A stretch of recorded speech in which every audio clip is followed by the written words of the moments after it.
پر انہیں شہر کی پرسکون گلیوں میں اسٹریٹ لائٹ کی ہلکی روشنی کے نیچے سمبا نامک یا ایک نار نجیب لے رہتی تھی، مگر وہ کوئی عام بلین ہے تھی۔ وہ اپنے انسانی خاندان سے گہرا لگاؤ رکھتی تھی، جو رمضان کی روایات کو پوری عقیدت سے نبھاتے تھے۔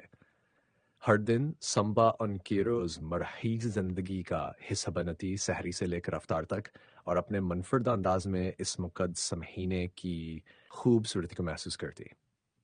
صبح کی پہلی ہلچل، سحری سے پہلے گھر میں ہلچل شروع ہو جاتی۔ سمبا اپنی پسندیدہ گدی پر اور آرام سے لپٹی ہوئی تھی کہ اچانک الارم بجنے کی آواز سے اس کے نیند کھل گئی۔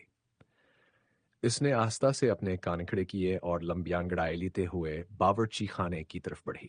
باورچی خانے میں گرم گرم پراٹھوں اور ابلے ہوئے انڈوں کی خوشبو پھیلی ہوئی تھی۔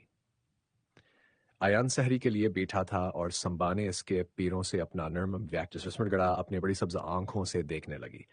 تم بھی کھانا چاہتی ہو، ہے نا؟ ایان نے مسکراتے ہوئے سرگوشی کی اور ابلے ہوئے انڈے کا ایک چھوٹا سا ٹکڑا اسے دے دیا۔ سمبا نے خوشی سے گنگناتے ہوئے اسے کھا لی۔ نوری چھینی مکمفہری، اس کی سحری مکمل ہو گئی تھی۔ جلدی سب نے اپنا کھانا ختم کیا اور فجر سے پہلے پانی کی آخری چسکے لی۔ سمبا آہستہ آہستہ چلتے ہوئے جائے نماز پر جا بیٹھی اور غور سے دیکھنے لگی جب ایان اور اس کے والدین نے سجدہ کیا۔ نماز کے منظم اندازہ اور پرسکون حرکات نے اسے مبہوت کر دیا تھا، اور وہ اپنی مکواپنوں کے گدل پیٹ کر خاموشی سے بیٹھ گئی، جیسے وہ بیاس پرسکون میں حصہ ہو۔ فجر کی نماز کے بعد گھر میں دوبارہ خاموشی چھا گئی۔ سمبا نے کھڑکی کے پاس ایک دھوپ والی جگہ ڈھونڈ لیا اور وہاں جا کر سکون سے لیٹ گئی۔ سورج کینر مکر نے اس کی سن ہری نار نجیفر پر جھلملانے لگے۔ وہ انسانوں کی طرح روز ہتونہیں رکھتی تھی، لیکن اسے اپنے خاندان کی روزمرہ کی عادات کا اندازہ ہو چکا تھا۔ جب ایان کی ماں ناشتہ بنا رہی تھی، سمبا چپ چاپ دیکھ تیڑ ہمگر کھانے کی زد نہیں کی۔ اسے معلوم تھا کہ رمضان میں صبر بھیا کی عبادت ہے۔